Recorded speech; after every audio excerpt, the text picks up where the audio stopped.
চিকিৎসকরা আশা করেছিলাম গণ অভ্যুত্থানের পর অন্তর্বর্তীকালীন সরকারের মাননীয় স্বাস্থ্য উপদেষ্টা চিকিৎসকদের বিভিন্ন সংগঠনের সহিত আলাপ আলোচনা করে আওয়ামী সরকারের ভঙ্গুর স্বাস্থ্য খাতকে পুনর্গঠন এবং দুর্নীতি বা চিকিৎসকদের অপসারণ ও দুর্নীতি তদন্ত করে তাদের বিরুদ্ধে ব্যবস্থা নেবেন এবং সৎ, যোগ্য, পরিশ্রম বঞ্চিত চিকিৎসকদের মাধ্যমে স্বাস্থ্য অধিদপ্তর, মেডিকেল কলেজের প্রিন্সিপাল, হাসপাতালের পরিচালক এবং বিভিন্ন গুরুত্বপূর্ণ পদ পূরণ করে একটি আস্থাশীল স্বাস্থ্য ব্যবস্থা গড়ে তুলবেন এবং বৈষম্যের শিকার চিকিৎসকদের যথাযথ মূল্যায়ন করে যোগ্য পদে পদোন্নতি দিয়ে পদায়ন করে তাদের মেধাকে কাজে লাগাবেন এবং ভঙ্গুর চিকিৎসা ব্যবস্থাকে ধ্বংসচল করবেন।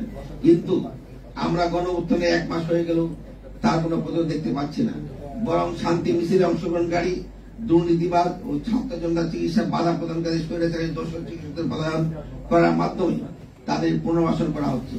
গত 16 বছর বৈষম্যের শিকার চিকিৎসকদের যথাযথ বদলি ও পদোন্নতির ব্যবস্থা না করে তাদের বঞ্চনাকে দীর্ঘায়িত করছে এবং নানাভাবে হয়রানি করছে।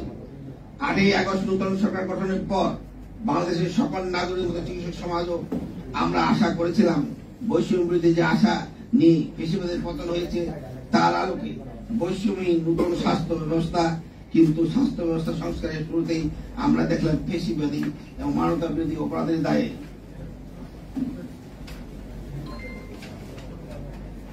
দোষী বিগত সরকারের সুবিধাভোগী লোকদের স্বাস্থ্য অধিদপ্তরের মহাপরিচালক, নিঃসমের পরিচালক, আইপিএস এর পরিচালক পদে প্রদান করা হয়। আমরা সাহেবাই বিস্মিত, ক্ষুব্ধ। এই কথা অনস্বীকার্য যে বাংলাদেশের স্বাস্থ্য ব্যবস্থায় মহাপরিচালক স্বাস্থ্য অধিদপ্তর একজন অত্যন্ত গুরুত্বপূর্ণ ব্যক্তি। আমরা আশা করেছিলাম এই মহাপরিচালক পদে যোগ্য ব্যক্তি পদায়ন, যিনি শহীদদের সরকারের দোষর হবেন না।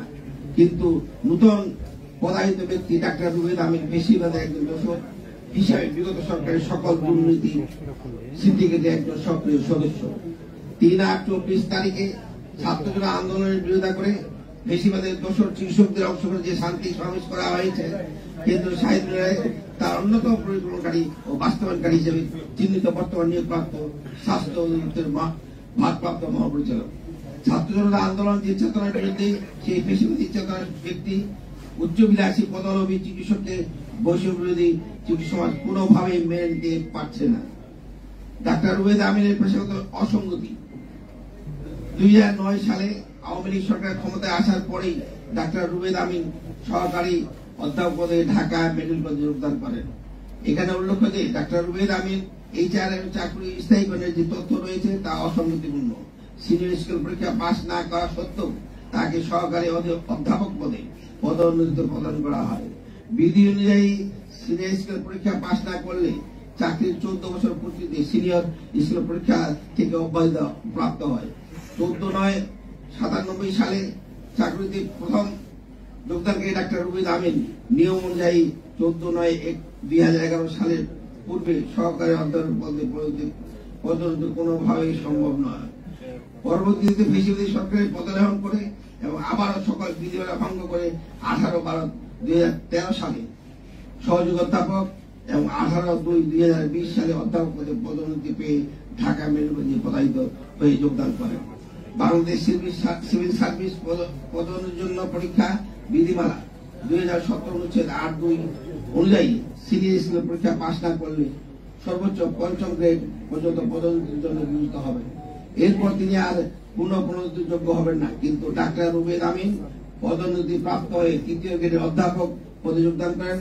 তার আর বর্তমানে তার গ্রেড 1 পদে প্রদান করা হয়, যা কোনো মতেই চাকরি বিধিসম্মত নয় এবং অবৈধ। ডাক্তার রুবেদ আমিন স্বাস্থ্য অধিদপ্তরের এনসিডিসি লাইন ডিরেক্টর হিসাবে 10/1/21 সালে তারিখে যোগদান করে 18/8/24 তারিখ পর্যন্ত দায়িত্ব পালন করেন।